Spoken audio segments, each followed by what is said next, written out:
Hi guys, my name is Sophie, and in this video I would like to share with you 5 tips to resist emotional eating. I wanted to cover this topic because I believe that in the current situation you might be struggling with this, even if you have been doing keto for a while, or even if you never struggled with this in the past. We are locked inside in our homes. There are a lot of things happening in our environment that we can't control, yet it's very stressful. I know. And if you've been doing keto for a while, you might have noticed that you don't have as much cravings. You can go a longer period of time without eating anything, and fasting might be very easy for you. However, emotional eating has nothing to do with hunger.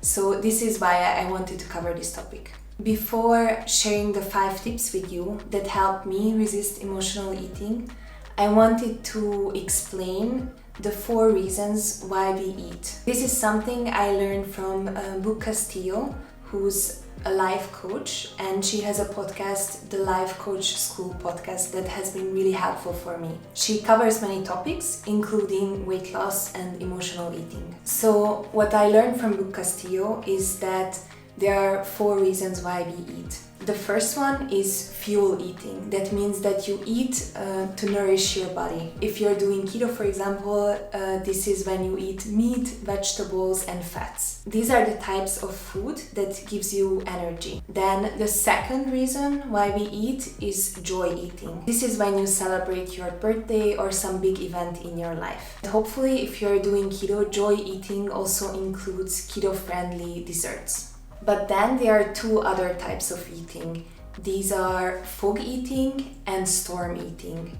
The difference between fog eating and storm eating is that with fog eating, you eat unconsciously. This is when you start a bag of chips and you just finish it. Like you didn't even notice, it's totally subconscious, but you just finish the package. With storm eating, you actually know that you are eating, but you can't stop. I think many of us struggle with the fact that we didn't learn how to process our emotions. And especially in times like this, if you don't know how to process your emotions, you're gonna grab something from the kitchen that will cause you health issues in the future. Hopefully that's not the case, but in case it is, or if you know someone who's struggling with this, then I truly hope that these 5 tips will help you a little bit. So these are tips that I'm using myself. They work 95% of the time.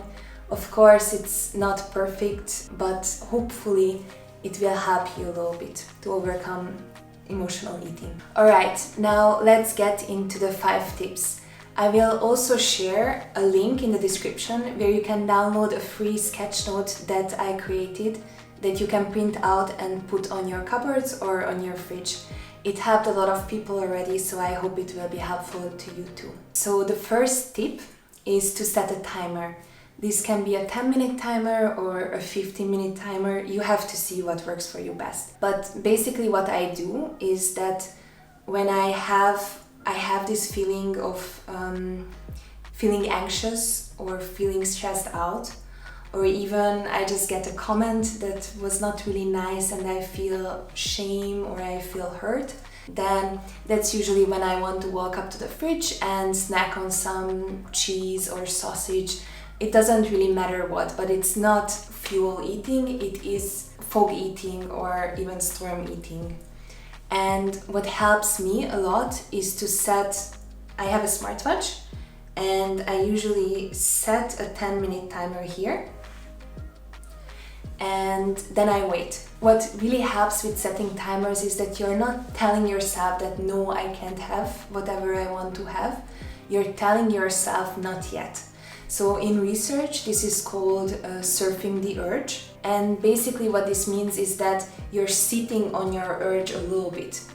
And 10 minutes are usually enough time for me to start answering some emails or write a blog post or do something else. And when the timer starts buzzing, then I already processed that emotion and I moved on, so I don't need to eat. Tip number 2 is to hack your reward system. See, the problem with any kind of diet is that you are doing something good right now that you will benefit in the future. But if you snack on a piece of cake or something else, then you get a reward right now, you feel good for a short time, and then you only get the consequences later. There's kind of a disconnect between what you do right now and where you will end up in a couple of weeks or a couple of months. What you can do is to have a glass jar and use some coins or some pins or something small that you have a couple of items lying around.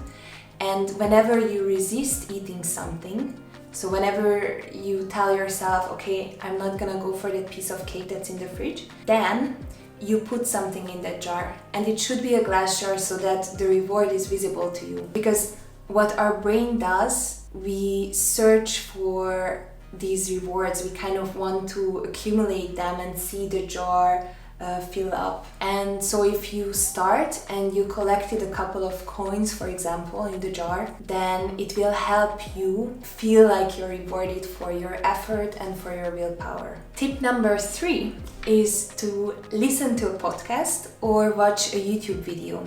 See, right now we are so lucky. There are so many podcasts and YouTube videos that cover this topic. There are people who share their stories with you and their struggles as well. So instead of reaching for something, instead of dealing with your emotions, you could consume content from other people who went through what you're going through right now. And listening to their struggles kind of makes you feel like you're not alone and that you're understood. And this has also been very helpful for me, so I hope it will help you too. Tip number 4 is scheduling. Another tip I think I learned from Natalie Bacon, who's another life coach. You can find the podcast here. I learned from her that, for example, if I want to eat a piece of chocolate, that's something that, once again, it's like seeking for instant gratification. So instead of saying, all right, I'm craving a piece of chocolate, I'm just gonna get it right now, you could put it in your calendar for the next day. And this is something that also is really helpful for me, because I'm not telling myself that you can't have a piece of chocolate ever again because you have a certain goal or something. I'm just telling myself that the piece of chocolate won't be an instant gratification. It will be a reward for me having the willpower to resist eating anything sweet for 24 hours. This is something that also helps me. I hope it will help you too. It totally depends on your type of personality and what works for you, but you can definitely give it a shot and try it out. It won't hurt. Alright guys, and tip number 5 is acceptance. So as I mentioned at the beginning, I created a sketch note, like a decision tree that you can put on your fridge. And when you already tried some of these techniques, then at some point you might get into the habit of questioning why you're eating. When this happens, you might level up and go to the fridge, check the sketch note, or not even check it. Ask yourself the question, why do I want to eat right now? Realize that it is not for fueling your body, and just walk away. And if you are able to do this, then please let us know in the comments below, and you're amazing. Congratulations. Alright, I said I'm gonna share 5 tips. However, there's one more that many people suggested, is to drink a glass of water or some coffee or tea, unsweetened of course. This could help as well, so definitely try that out. Alright guys, so these were my 5+1 tips to resist emotional eating. I really hope that some of these tips are helpful to you. I know that we will get through this together, and one day we will be grateful for whatever opportunity we got out of this season. And don't forget to check out the sketch note in the description if this is something that would help you. And thank you so much for all the comments that you sent us for our last video. It really made us so happy with Angelo, and in the next video it will be either just Angelo or the two of us, And please let us know as well what other topics you would like us to cover in the future. Alright? We love you and thank you for watching. Bye.